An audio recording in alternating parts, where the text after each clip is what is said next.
మావా నాకు డౌట్. ఏంటి నీకు బుర్రలేదేనా? మావా అది కన్ఫామ్ గా నాకు లేదు కానీ బేసిక్ గా ఒక మనిషిని ఆడవాళ్ళు ఈజీగా అర్థం చేసుకుంటారా మగవాళ్ళు ఈజీగా అర్థం చేసుకుంటారా? ఆడవాళ్ళే ఈజీగా అర్థం చేసుకుంటారు. కాదు మగవాళ్ళే. కాదు ఆడవాళ్లే. ప్రూవ్ చేస్తావా? ఎలాగో చెప్పు.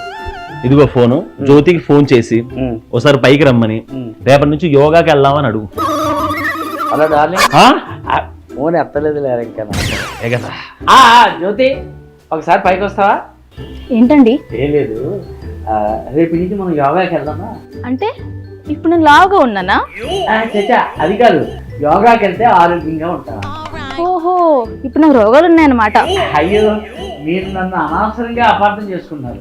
ఓహో, అంటే నాకు అర్థం చేసుకునేంత బుర్ర కూడా లేదనమాట. చూడండి, ఇలా ఇంకోసారి మాట్లాడారు అనుకోండి, నేను రూమ్ ఖాళీ చేసి వెళ్ళిపోతాను. దీన్ని బట్టి నీకు ఏమర్థమైంది? మీకు జోహార్లు.